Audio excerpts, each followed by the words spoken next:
बीते कल राजधानी शिमला में एक हाई वोल्टेज ड्रामा देखने को मिला। यूथ कांग्रेस के कार्यकर्ताओं को गिरफ्तार करने के लिए दिल्ली पुलिस यहां पर आई थी और दिल्ली पुलिस और हिमाचल पुलिस आमने सामने हो गई। अंत में जज की परमिशन के साथ जो है वो दिल्ली पुलिस तीनों आरोपियों को ट्रांजिट रिमांड जब मिला तो दिल्ली ले गई। बातचीत करने के लिए हमारे साथ मौजूद हैं मुख्यमंत्री के प्रधान मीडिया सलाहकार नरेश चौहान जी। नरेश जी, बड़ा हाई वोल्टेज ड्रामा कल देखने को मिला। दिल्ली पुलिस और हिमाचल पुलिस आमने सामने थी। 2 बार रोका गया दिल्ली पुलिस को दिल्ली ले जाने को लेकर, जो आरोपी जिनको पकड़ने के लिए यहाँ पर दिल्ली पुलिस आई थी। क्या कहना चाहेंगे? देखिए, ये कोई हाई वोल्टेज ड्रामा नहीं था, ये बहुत सीरियस मैटर था, बहुत गंभीर विषय था।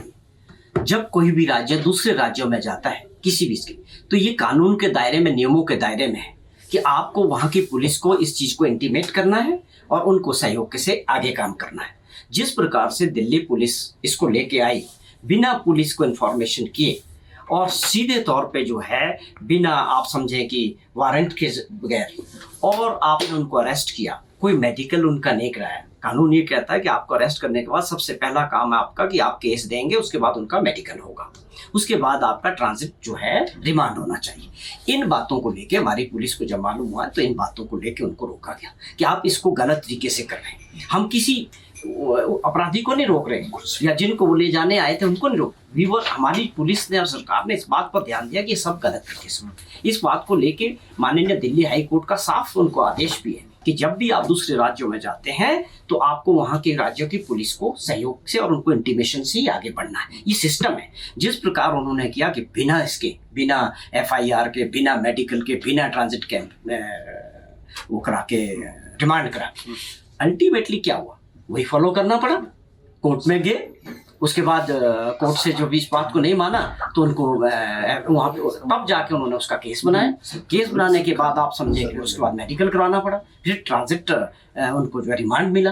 तो यही प्रोसीजर फॉलो करना चाहिए था और यही इसका सिस्टम था। जिस प्रकार दिल्ली पुलिस करने जा रही थी वो हम इस बात को बिल्कुल किसी तरह से भी सहन करने वाले नहीं थे। एक जो आरोप लगाया जा रहा है कि आखिर फिर जो जब जिला सत्र न्यायालय में थे तो वहां से जाने ही क्यों दिया गया? वहां से तो आपने आराम से जाने दिया, फिर शोघी में आपने दोबारा से नाका लगाकर उन्हें पकड़ लिया, वहां से आगे आप जाने नहीं। सवाल ये नहीं है, सवाल ये है कि सिस्टम में किसने गलत किया, कानून, तरीके, नियम क्या बोलते हैं, उनको मानना पड़ा कि आप इस तरह से जाके बिना किसी कागज के, पत्र के, बिना किसी केस रजिस्टर्ड किए आप लोगों को उठा रहे हो, उनका मेडिकल नहीं करवा रहे हो, उनका ट्रांजिट रिमांड नहीं ले रहे हो। ये सारी गैर कानूनी चीजें थी, उसको ठीक करने की जरूरत थी। अब वो सिस्टम में आए हैं, उनके अगेंस्ट भी FIR दर्ज हुई है, जो आपने जिक्र किया, उसका कार्रवाई अलग चलेगी। लेकिन फाइनली जब कोर्ट का हुआ, ट्रांजिट रिमांड मिला है, तो हमें उसमें कोई दिक्कत नहीं। सिर्फ आप देखें दिल्ली में लगातार कल भी पूरी दिल्ली पुलिस को दिल्ली हाई कोर्ट में फटकार लगी है कि आप किस तरह एक शर्टलेस एजिटेशन को, एक टी-शर्ट से किस तरह का खतरा हो सकता है। क्या ये टी-शर्ट शर्टलेस जो एजिटेशन है क्या पहली बार हुआ है? क्या जब इनके होम मिनिस्टर हरियाणा के सैकड़ों लोगों के साथ एजिटेशन कर रहे हैं, खूब सोशल मीडिया पे चल रहा है, मजाक उड़ रहा है उस बात का, तब वो देशद्रोह नहीं था?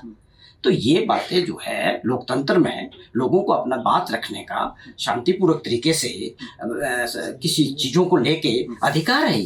तो ये दबाने का जो काम सरकार कर रही है वो भी अपने आप में गलत है। नेता प्रतिपक्ष कह रहे हैं कि मुख्यमंत्री और हिमाचल पुलिस बड़ी गलती कर चुकी है, वो आगे भुगतनी पड़ेगी। जयराम जी की बहुत दुर्भाग्यपूर्ण है, बहुत दुख भी होता है कि इस वक्त वो इन चीजों को टेक्निकली समझने के बजाय अपनी पुलिस और अपने सरकार और प्रदेश के साथ खड़े होने के बजाय, मैं कल से उनकी स्टेटमेंट्स देख रहा हूँ, वो जो है दिल्ली पुलिस और उनको प्रोटेक्ट करने में लगे।